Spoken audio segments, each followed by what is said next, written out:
मेरा ये शरबत मैदा मसाने की गर्मी को जड़ से ख़त्म कर देगा। सर दर्द और आंखों के खिंचाव के लिए बहुत ही ताकतवर शरबत है। और वो लोग जो खून की कमी की शिकायत करते हैं, ये आप इस्तेमाल करें, उनके दिल से दुआएं निकलने वाली हैं। और जिन लोगों को पेशाब जल गया आता है, उनके लिए ये शरबत किसी नायाब तोहफे से कम नहीं है। खून की कमी के लिए बल्कि पूरे जिस्म के लिए बहुत ही ये मुफीद है। इसे बनाने का क्या तरीका है, इसे महफूज करने का क्या तरीका है, आपने शुरू से लेकर आखिर तक मेरी वीडियो को वॉच करते हुए सिर्फ एक मरतबा ये नायाब शरबत अपने घर में बनाना है। आज आपके दिल से दुआएं निकलने वाली हैं। बहुत ही ताकतवर शरबत है। आइए अपनी रेसिपी की तरफ चलते हैं। बिस्मिल्लाहिर्रहमानिर्रहीम। लाखों करोड़ों अरबों दुरूदो सलाम आप सल्लल्लाहु अलैहि वसल्लम पर और आपकी आल पर। अल्लाह ताला आपको खुश रखे। मैं हूं तारिक जावेद, आप देख रहे हैं दादा तारिक रेसिपी। जी, आज के ताज़ा आलू बुखारे के शरबत के लिए मैंने 500 ग्राम आधा किलो आलू बुखारा लिया है। और आलू बुखारा मैंने अच्छी किस्म का लिया है। और आपने जब भी आलू बुखारा लेना है तो आपने अच्छा देख के लेना है। एक आलू बुखारा और दूसरा आम। इसे पकाने के लिए थोड़ी सी मसाले की पुड़ी रख देते हैं। इसके असरात जो है ना इसके ऊपर रहते हैं। इसे धोना बहुत ज़रूरी है, इसलिए इस मसाले के असरात को ख़त्म करने के लिए इसका बेहतरीन साफ़ करने का तरीका क्या है वो मैं आपको बता देता हूँ। जी, मैंने एक बाउल ले लिया है और इसमें खुला पानी डाल दूँगा। खुला पानी डालने के बाद तकरीबन 1 खाने का चम्मच ये नमक है, ये डाल दूँगा। नमक को पानी में अच्छे तरीके से मिक्स करके ये अब हमारा आलू बुखारा है, ये मैं इसके अंदर डाल दूँगा। और इस नमक वाले पानी में तकरीबन मैं 5 से 6 मिनट के लिए इसी तरह मैं छोड़ दूंगा।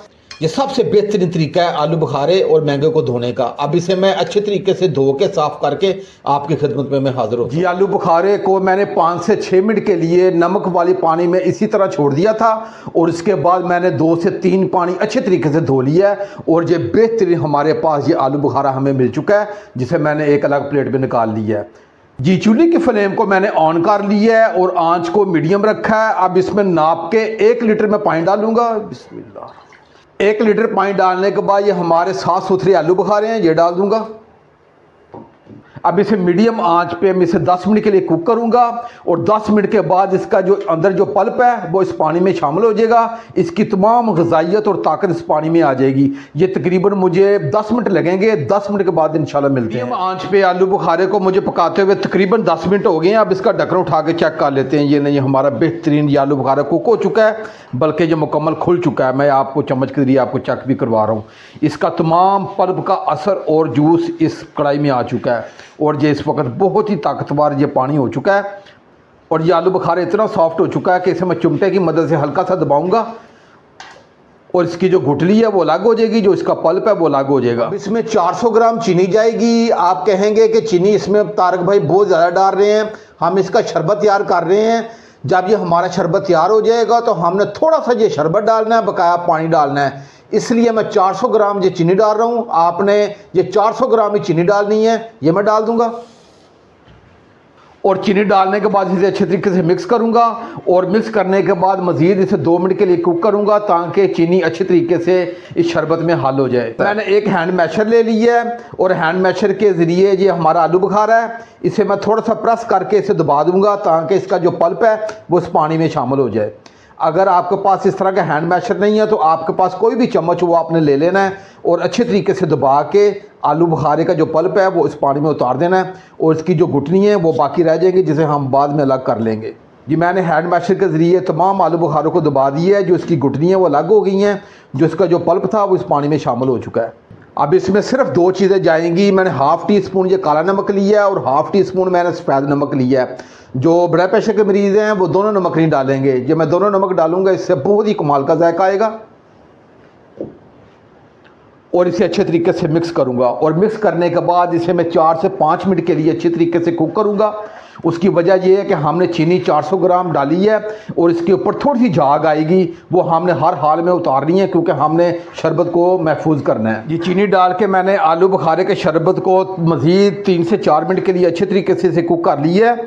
और इसके ऊपर जैसे जैसे झाग आती गई है मैं इसे निकालता गया हूँ। झाग का निकालना बहुत ज़रूरी है। मैं 5 टेबल स्पून ये सिरका है, मेरे घर में ये सेब का सिरका पड़ा हुआ था। अगर आपके पास सेब का सिरका ना हो, जो भी आप खाने में सिरका इस्तेमाल करते हैं वो ले सकते हैं। ये मैं डाल दूँगा। सिरका इसलिए डाला जाता है क्योंकि हमने महीने 1.5 महीने के लिए इसे महफूज करना है, तो ये ख़राब नहीं होगा। अब जो चूल्हे के फ्लेम को एक मरतबा ये मैं ऑफ़ करूँगा और ऑफ़ करने के बाद इसे थोड़ा सा ठंडा करूँगा। मैंने शरबत को बाहर 5 मिनट पंखे के नीचे रखने के बाद इसे ठंडा कर लिया है, बाउल ले लिया है और एक स्टेनर ले लिया है। अब ये ताकतवर हमारा आलू बुखारे का शरबत है, ये मैं इस स्टेनर के ज़रिए अच्छे तरीके से छान लूँगा। स्पैचुला की मदद से अच्छे तरीके से दबा के इसका तमाम अर्क और जूस नीचे बाउल में उतार दूंगा। स्पैचुला की मदद से अच्छे तरीके से दबा के इसका तमाम अर्क और जूस नीचे बाउल में उतार दिया। ये इसके छिलके और इसके जो गुठलियाँ ये रह गई हैं, ये खाली फोक है, इसका कोई फ़ायदा नहीं है। इसे मैं एक तरफ रखूँगा और इस शरबत को मैं दोबारा कढ़ाई में मुंतकिल कर दूँगा। और ये बेहतरीन हमारे पास ये आलू बुखारे का शरबत हमें मिल चुका है। अब मैंने एक बोतल ले ली है। आपके पास कोई भी घर में कोई बोतल हो या जार हो जिसमें आपने शरबत को महफूज करना है, वो ले लीजिएगा। मेरे पास ये प्लास्टिक की बोतल थी, ये मैं शरबत इस बोतल में डाल लूँगा। पीने का क्या तरीका है, मैंने एक गिलास लिया है और उसमें मैंने ज़रूरत के मुताबिक ये बर्फ़ डाल दी है। अब इस गिलास के 3 हिस्से में से एक हिस्सा मैं ये शरबत डालूँगा। ये एक हिस्सा मैंने शरबत डाल लिया है, बाकी इसमें मैं पानी डालूँगा। ये नहीं, हमारा बेहतरीन ये शरबत तैयार हो चुका है। और एक मरतबा मैं चम्मच की मदद से अच्छे तरीके से इसे मिक्स कर दूंगा और मैं आपको बिल्कुल करीब से भी चेक करवाता हूँ, ये दिखेगा। और वो मेरी बहनें और बेटियाँ जो खून की कमी की शिकायत करती हैं, आप ये शरबत बना के पिएँ, उनके दिल से दुआएं निकलेंगी। अगर ये मेरी रेसिपी आपको अच्छी लगे तो मेरे चैनल को आप ज़रूर सब्सक्राइब कर दिया करें और साथ जो घंटी का बटन है उसे आप लाजमी प्रेस किया करें ताकि मेरी हर नई आने वाली वीडियो आप तक पहुँचती रहे। अब अपने भाई तारिक को इजाज़त दें, इंशाल्लाह मैं एक नई रेसिपी के साथ हाज़िर हूँगा। अपना बहुत ख्याल रखिएगा। अल्लाह हाफिज़।